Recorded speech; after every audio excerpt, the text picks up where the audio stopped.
Romantic story.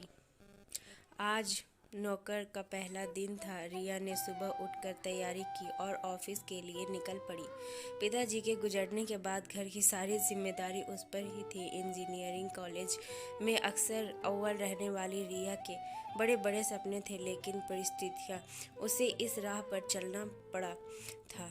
इसके पहले छोटी नौकरी में घर की जिम्मेदारियां पूरी नहीं हो पाती थी। ऐसे में एक दिन ऑनलाइन इंटरव्यू के इश्तिहार पर उसका ध्यान गया। उसने फॉर्म भर दिया और उस कंपनी में उसे चुन लिया गया।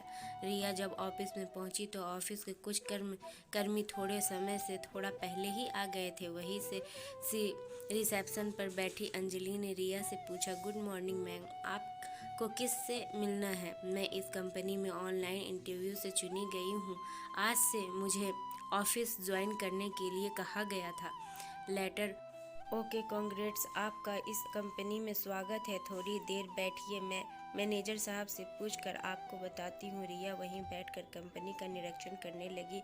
उसी वक्त कंपनी के ऑफिस जगह लगा हुआ आरजे का लोगो उसका बराबर ध्यान खींच रहा था।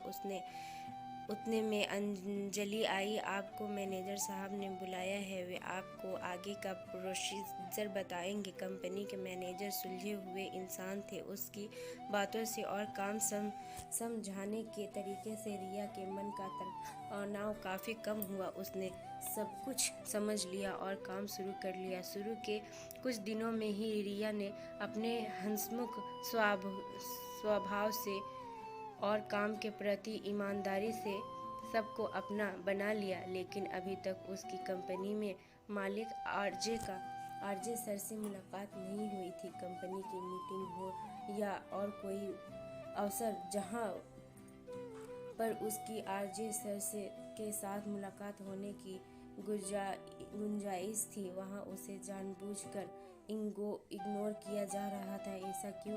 यह बात उसके लिए पहेली थी। एक दिन रोज की फाइल देखते समय चपरासी ने संदेश दिया, मैनेजर साहब आपको बुला रहे हैं, आइए। रिया मैडम, आपसे काम के बारे में बात करनी थी।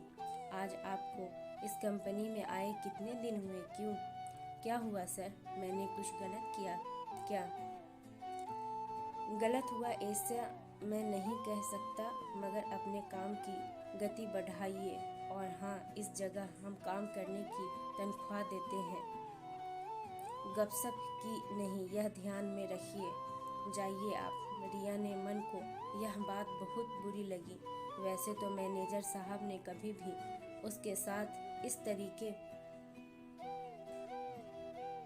से बात नहीं की थी, लेकिन वह कुछ नहीं बोल सकी। अपने जगह पर वापस आ गई। थोड़ी देर में चपरासी ने उसके विभाग की सारी फाइलें उसकी टेबल पर रख दी। इसमें जो सुधार करने के लिए कहे हैं वो आज ही पूरे करने हैं, ऐसा साहब ने कहा है। लेकिन यह काम एक दिन में कैसे पूरा होगा? बड़े साहब ने यही कहा है। बड़े साहब? हाँ मैडम, बड़े साहब। यानी अपने आरजे साहब आपको नहीं मालूम? अब रिया को सारी बातें ध्यान में आई। उसके लिए हुए काम में आरजे सर ने गलतियां निकाली थी। हालांकि वह अब तक उनसे मिली भी नहीं थी। फिर वे ऐसा बर्ताव क्यों कर रहे थे? यह सवाल रिया को परेशान कर रहा था। उसने मन के सारे विचार को झटक दिया और काम शुरू किया। ऑफिस का वक्त खत्म होने को था, फिर भी रिया का काम खत्म नहीं हुआ था। उसने एक बार मैनेजर साहब से पूछा, मगर उन्होंने कोई जवाब नहीं दिया। उन्होंने आज ही काम पूरा करने की कड़ी चेतावनी दी। बाकी सारा स्टाफ चला गया। अब ऑफिस में रिया, चपरासी और आरजे सर के केबिन की लाइट जल रही थी, यानी वे भी ऑफिस में ही थे। काम पूरा करते करते रिया को काफ़ी वक्त लगा।